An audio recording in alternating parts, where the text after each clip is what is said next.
எல்லோருக்கும் வணக்கம். இந்த படத்தில் என்னுடைய பங்கு என்ன அப்படிங்கிறத விட இங்கே இருக்கிற எல்லாரும் என் வாழ்க்கையில் எப்படி ஒரு பங்காக இருந்திருக்காங்க அப்படிங்கிறத ஃபஸ்ட்டு சொல்ல ஆசைப்பட்றேன். நான் ஸ்டார்டிங் வித் சஞ்சய். அவர் பாலச்சந்தர் சாரோட சினிமோட்டோகிராஃபரோட ஆன லோகநாதனோட பையன். ஸோ நான் முதல்ல கன்னடத்தில் ஆக்ட் பண்ணது அவரோட கேமரா முன்னாடி தான். கன்னடம் தெரியாமல் நான் கஷ்டப்பட்டு அதற்கு பின்னால் கன்னடத்தில் நிறைய படங்களில் எனக்கு பேரும் புகழும் கிடைச்சதெல்லாம் இருந்தாலும் ஃபஸ்ட்டு படத்தில் என்ன சகிச்சுக்கிட்ட உங்கள் அப்பாவுக்கும் ஈரங்கி சர்மாவுக்கும் கேபி சாருக்கும் என்னோட நன்றி. அடுத்தது இவங்கெல்லாம் இந்த படத்தில் இருக்காங்க, அவங்கள பற்றி அப்புறம் சொல்கிறேன். பா விஜய் இந்த படத்தோட ரைட்டர். நான் வழக்கமாக தெலுங்கு ஷூட்டிங், கன்னடா, மலையாளம்லன்னா ஒரு நோட் புக்கெல்லாம் எடுத்துகிட்டு போயிட்டு எழுதுவேன். தமிழ்னு வந்தோடனே ஒரு கர்வம் வந்துடும், நம்ம தாய்மொழி இதுக்கு விட்டு கூட தேவையில்லை அப்படின்னு. ஆனால் இவரோட டைலாகை பார்க்கும்போது தான் அதில் இருந்த உணர்ச்சிகள், அதில் இருந்த அந்த பரிமாணங்கள் எல்லாம் பார்க்கும்போது கொஞ்சம் நேரம் அதை பார்த்துட்டு அதுக்கப்புறமா சொல்லணும் அப்படின்னு தோணுச்சு. ஏன்னா அவ்வளோ ஆழமாக இருந்தது. நடிக்கும்போதும் சரி, படம் பார்க்கும்போதும் சரி, ரொம்ப நாளைக்கு அப்புறம் பிரமாதமான டைலாக்ஸை நான் இந்த படத்தில் தான் பார்த்தேன். ரொம்ப இதை பற்றி சத்யராஜ் எனக்கு படம் பார்த்துட்டு என்கிட்ட பேசிகிட்டு இருந்தார். உங்ககிட்டலாம் சொன்னார் என்னன்னு தெரியல, கிட்டத்தட்ட ஒரு 45 நிமிஷம் பேசியிருந்தார். அப்படி இருந்தது ஹாசினி, இப்படி இருந்ததுமா, இப்படி இருந்ததுன்னு ரொம்ப நேரம் பேசிகிட்டு இருந்தார். உங்கள் டைலாக் பற்றியும் அப்புறம் அந்த பொண்ணு ரம்யாவை பற்றியும் ரொம்ப பேசிகிட்டு இருந்தார் அவர். ஸோ அதனால் உங்கள் 2 பேருக்கும் என்னுடைய வாழ்த்துக்கள். அது மட்டும் இல்லை, எங்கள் என்ஜிஓவுக்கு ஒரு ஆந்தம் இருக்குது, அதை எழுதினதும் அவர் தான். ஒரே ஒரு தடவை கேட்டேன், எனக்கு எழுதி கொடுங்க. நாம் ஃபவுண்டேஷனுக்கு ஒரு நாம் என்ற இடம், எண்ணம், தனிமரம், நாம் என்று உயர்வோம் அனைவரும். அதனால் அவங்க எல்லாரையும் பற்றி பேசணும். நான் என்னை பற்றி பேசி ஒரு பிரயோஜனமும் இல்லை. கலா மாஸ்டர் என்ன ரஜினி சார், விஜயகாந்த் அண்ட் சத்யராஜோட ஆட வச்ச ஒரே டான்ஸ் மாஸ்டர். அது மட்டும் இல்லை, அடுத்த ரோல் என்னன்னா, நான் டைரக்ட் பண்ண படத்தில் இந்திராலா அவங்க தான் கொரியோகிராஃபர். அதுக்கப்புறம் 2015 நாங்கள் ஒரு டான்ஸ் ட்ராமா பண்ணும்போது நான் அவங்கக்கிட்ட கேட்டேன், நான் அந்தரத்தில் தொங்கணும் அப்படின்னு கேட்டேன். எனக்கு அப்போ கிட்டத்தட்ட 55 வயசு இருக்குன்னு நினைக்கிறேன். 55 வயசில் என்னை அந்தரத்தில் தொங்க விட்டு என்னோடய சேஃப்டி.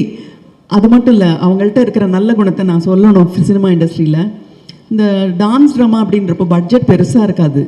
அதனால் நாங்கள் 4 டான்சர்ஸ் போகிறதுக்கே பட்ஜெட் இருக்காது ஃப்ளைட்டில். அப்போ கலா சொல்லுவாங்க, நான் இல்லாமல் நீங்கள் அந்த அந்தரத்தில் தொங்கக்கூடாது, அதனால் ஃப்ளைட் டிக்கெட் நானே போட்டு வரேன் அப்படிம்பாங்க. அவ்வளோ பெரிய தாராளமான மனசு கலைஞர்களுக்கு இருக்குது அப்படிங்கிறத எல்லாரும் தெரிஞ்சுக்கணும். ஸோ கலா, தேங்க்யூ ஸோ மச். அந்த மேலே தொங்கும்போது மற்ற டான்சர்ஸ், கிளாசிக்கல் டான்சர்ஸ் யாரும் குச்சிப்புடி, பரதநாட்டியம், அவங்க மோகினி ஆட்டம்லாம் நடுங்கிட்டு இருப்பாங்க. பட் இவங்க மட்டும் தைரியமாக அதெல்லாம் நான் பார்த்துக்கிறேன்னு என் உயிரை காப்பாற்றின கலாக்கு நன்றி. வைஜி மகேந்திரா சாருக்கும் சுரேஷ் கிருஷ்ணாவுக்கும் நான் அப்புறம் வரேன். சமுத்திரக்கனி சார், நீங்கள் பாலச்சந்தர் சாரோட ஸ்கூல்லேருந்து வந்தவங்க. நீங்கள் டைரெக்ஷன்லேயும் சரி, டெலிவிஷனில் நீங்கள் டைரக்ட் பண்ணதும் சரி, அதெல்லாம் நாங்கள் ரொம்ப ரசித்து பார்த்துருக்கோம். இப்போது உங்களுடைய வளர்ச்சி ஒரு நடிகனாக பார்க்கும்போது ரொம்ப பெருமையாக இருக்குது. ஏன்னா யோசிக்கிற நடிகர்கள் இருக்கும்போது அவங்கள பார்க்குறதே ஒரு சுகம்தான். நாங்கள் சொல்லுவோம் கார்ட்போர்ட் ஹீரோஸ்னு. கார்ட்போர்ட் ஹீரோஸ் கிடையாது, எல்லா பரிமாணமும் இருக்கிற ஒரு திங்கிங் ஆக்டராக நீங்கள் இருக்கிறது எனக்கு ரொம்ப சந்தோஷம். தேவா சார், ஆசையில் உங்களோட சாங்ஸை மறக்கவே முடியாது. எங்களோட ப்ரொடக்ஷன் ஒரு ஒரு ஒரு வித்தியாசமான ஒரு டைமென்ஷன் உங்களோட பாடல்களில் அந்த படத்தில் இருந்தது.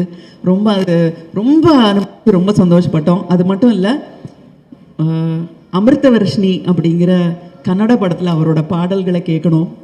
அதில் நானும் ரமேஷ் அரவிந்தன், சரத்பாபு ஆக்ட் பண்ணோம். ஒரு பாட்டும் மணியாக இருக்கும். இப்போவும் நான் பெங்களூருக்கோ போனால் துந்துரு அப்படின்னு சொல்லுவாங்க அந்த பாட்டு. நான் பாடுற பாட்டை, அந்த பாட்டை கொடுத்த உங்களுக்கு நன்றி. இந்த படத்தில் உங்களோட மியூசிக் அபாரம்னா ரொம்ப அபாரமாக இருக்குது. அண்டு சமுத்திரகனி சார், உங்களோட பர்ஃபார்மன்ஸும் ஃபஸ்ட்டு டே என் கூட தான் அவருக்கு. அவர் என்னை பார்த்து பயப்பட வேண்டிய தேவையில்லை, ஏன்னா நான் உங்களோட ஃபேன். அந்த டயலாகை நீங்கள் புரிஞ்சிக்கிட்டு அந்த நடிக்கிற அந்த விதம் இருக்குது பாருங்கள், அதை ரசிச்சுக்கிட்டே இருக்கலாம். ஏன்னா அவர் கிட்ட போய் ஒரு சின்ன ஸ்டூடெண்ட் மாதிரி சுரேஷ் கிருஷ்ணா கேட்டுப்பாரு, அண்ணே இதை இப்படி பண்ணிக்கலாமா, அண்ணே அதை அப்படி பண்ணிக்கலாமான்னுட்டு. ரொம்ப நாளாச்சு அதெல்லாம் பார்த்து, அந்த மாதிரி நடிக்கிறதெல்லாம் பார்த்து.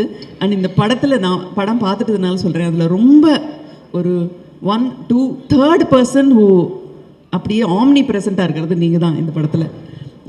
ப்ரொடியூசர் உங்களுக்கு நன்றி. இவ்வளோ நல்ல படத்தை நீங்கள் வந்து அப்பப்போ தான் உங்களை பார்ப்போம். ரொம்ப எதுலேயுமே நீங்கள் வந்து டாமினேட் பண்ணவே இல்லை. நீங்கள் இவ்வளோ நல்ல கதையை எடுத்து படமாக எடுக்கணும் அப்படின்னு நினச்சேன். உங்களுக்கு என்னுடைய நன்றி. தலைவாசல் விஜய் வந்து என்னோட ரைட்டிங்கில் ஆக்ட் பண்ணியிருக்காரு, எங்களோட ப்ரொடக்ஷன்லேயும் ஆக்ட் பண்ணியிருக்காரு. இப்போ என் பக்கத்துலேயும் ஆக்ட் பண்ணும்போது அந்த சுகம் வந்து ரொம்ப சந்தோஷமாக இருந்தது. நாங்கள் ரொம்ப என்ஜாய் பண்ணோம். ஒரு ஹாலிடே மாதிரி இருந்தது. சம்டைம்ஸ் அதுதான் சந்தோஷம். இது வந்து பெய்டு ஹாலிடே நமக்கெல்லாம் இல்லை. ஸோ ஒரு சந்தோஷமாக இருந்தது. அண்ட் ஜெயபிரகாஷ், இதுதான் ஃபஸ்ட் டைம் நான் வந்து உங்களோட ஒரு படத்தில் கூட, பட் காம்பினேஷன் இல்லைனாலும் ரொம்ப இம்பார்ட்டண்ட்டான ஒரு character. I have always thought, பா ப்ரொடியூசரோட டென்ஷன்லாம் விட்டு சந்தோஷமாக கேமரா முன்னாடி இருக்காரு அப்படின்னு நினச்சிக்கோங்க இவரோட படத்தை எல்லாம் பார்க்கும்போது. Very nice. இந்த ஃபிலிமில் ரம்யா, யூ ஆர் ஃபேண்டாஸ்டிக். எவ்வளோ கஷ்டமான டைலாக் பா விஜய், ரொம்ப அநியாயம் உங்களுக்கு கொடுத்த டைலாக் எல்லாம். ரொம்ப டங் ட்விஸ்டர்ஸ், அதுக்கப்புறம் லெங்தி டைலாக்ஸு. அப்புறம் சுரேஷ் கிருஷ்ணா ஒரே ஷாட்டில் பண்ணலான்பாங்க. பாட்டு பாடணும், தாளம் போடணும், முறைக்கணும், காலை தூக்கி வைக்கணும். நாங்கள் 2 பேரும் வேறு பார்த்து என்னடா தப்பு கண்டுபிடிக்கலான்னு வைஜி வைத்தியரா பார்த்துட்டே இருப்பார். நானும் பார்ப்பேன். நேற்று வந்த சிறு பெண்ணே என் முன்னாடி நடிக்கிறாயான்ற மாதிரி இல்லை சொல்கிறேன். அப்படி தான் உங்களுக்கு தோணி இருக்கும். ஆனால் ரொம்ப அனாயாசமாக அதை தான் சத்யராஜ் கிட்டத்தட்ட ஒரு 40 நிமிஷம், நீங்கள் okay, YG Mahendra okay, Samuthirakani okay, நான் ஓகே, இந்த பொண்ணு என்ன போட்டுது அப்படின்னாரு. அவ்வளோ நல்லா நடிக்கிறாங்க. எவ்வளோ நாளாச்சு சுத்தமான தமிழ் பேசி, ஸ்பஷ்டமான மொழி பேசி, அந்த லாங்குவேஜில் ஒரு கமாண்டும் இருந்து நல்லா நடிக்கிற ஒரு தமிழ் பெண்ணை பார்த்து ரொம்ப ரொம்ப ரொம்ப ரொம்ப சந்தோஷம். So to all the other people also my thank you. நீங்களாம் இல்லைன்னா இந்த படம் நடந்தே இருக்காதுன்னு சொன்னாங்க. உங்களுக்கு என்னுடைய நன்றி.